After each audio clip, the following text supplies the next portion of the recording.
अस्सलाम वालेकुम स्टूडेंट्स। बच्चों, आप सब कैसे हो? अच्छे से हो? हाँ, आज पढ़ना है हमें कोलाइड्स।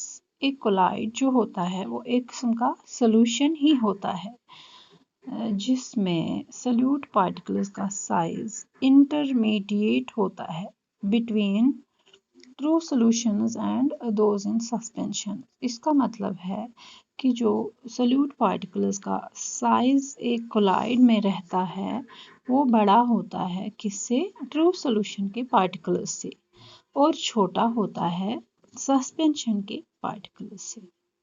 तो जो कोलाइड्स होते हैं वो दिखाई देते हैं कि ये होमोजीनियस है, मीन्स कि वो एक ही जैसे लगते हैं। अगर हम ऊपर से नीचे देखें, पूरा जो एक सोल्यूशन होता है कोलाइडल सोल्यूशन, ये एक जैसा ही हमें मालूम होता है, मगर हकीकत में ऐसा नहीं होता है। अगर हम इस कोलाइडल सोल्यूशन को एक हाई पावर माइक्रोस्कोप से देखते हैं, ऑब्जर्व करते हैं, तो हमें पता चलता है कि ये असल में हेटेरोजीनियस सॉल्यूशन होता है।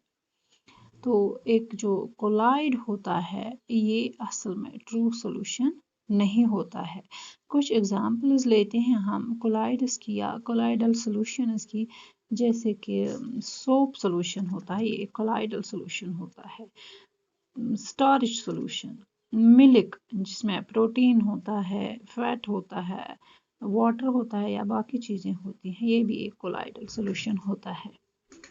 इंक भी एक एग्जाम्पल है कोलाइडल सॉल्यूशन की, ब्लड भी इसी की एक एग्जाम्पल है, जेली और सॉल्यूशंस ऑफ सिंथेटिक डिटर्जेंट्स, ये मिसालें हैं सब कोलाइडल सॉल्यूशंस की। अब हम पढ़ेंगे प्रॉपर्टीज ऑफ कोलाइड्स। तो कुछ इम्पॉर्टेंट कैरेक्टरिस्टिक प्रॉपर्टीज़ कोलाइड्स की जो हैं वो ये हैं कि एक कोलाइड जो होता है वो ज़ाहिरी तौर पर हमें होमोजीनियस दिखाई देता है, यानी कि हमें वो सारा सॉल्यूशन एक जैसा ही दिखाई देता है, मगर हकीकत में ऐसा नहीं होता है, वो सारा एक जैसा नहीं होता है, मीन्स कि वो हेटेरोजीनियस होता है।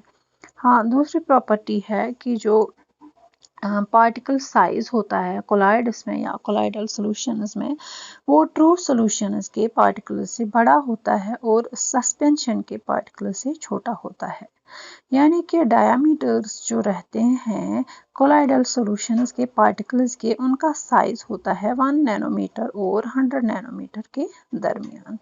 हाँ, तीसरी प्रॉपर्टी है कि जो कोलाइडल सॉल्यूशंस ज़्यादातर होते हैं या ज़्यादातर कोलाइड्स जो होते हैं उनके पार्टिकल्स का साइज हम माइक्रोस्कोप से भी नहीं देख पाते हैं। हाँ, अगर अब हाई पावर माइक्रोस्कोप होगी तो हम कोलाइड्स के पार्टिकल का साइज देख सकते हैं।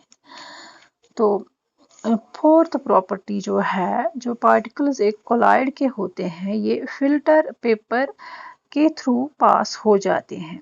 तो एक कोलाइड जो होता है उसको हम फिल्ट्रेशन मेथड से सेपरेट नहीं कर पाते हैं, यानी कि सॉल्यूट और सॉल्वेंट जो मिला, जो पूरा सॉल्यूशन होता है वो फिल्टर पेपर के पास थ्रू हो जाता है, यानी कि निकल जाता है सारा सॉल्यूशन फिल्टर पेपर से। तो हम फिल्ट्रेशन मेथड से हम पार्टिकल्स को सेपरेट नहीं कर पाते हैं। फिफ्थ प्रॉपर्टी जो है वो है कि जो कोलाइड्स होते हैं या कोलाइडल सॉल्यूशंस होते हैं ये स्टेबल होते हैं, बिल्कुल स्टेबल होते हैं। तो पार्टिकल जो कोलाइड के होते हैं ये सेपरेट नहीं होते हैं। अगर हम किसी खास वक्त तक भी उन्हें रहने दें बिना छेड़े तो हम देखते हैं कि ये लेयर ऑफ सेपरेशन नहीं बनाते हैं। लास्ट प्रॉपर्टी है कि एक कोलाइड या कोलाइडल सॉल्यूशन जो होता है वो बीम ऑफ लाइट को स्कैटर करता है, यानी कि जो उसके बीच से हम रोशनी को पास करते हैं वो रोशनी फैल जाती है, क्योंकि इसके पार्टिकल्स का साइज़ काफ़ी बड़ा होता है।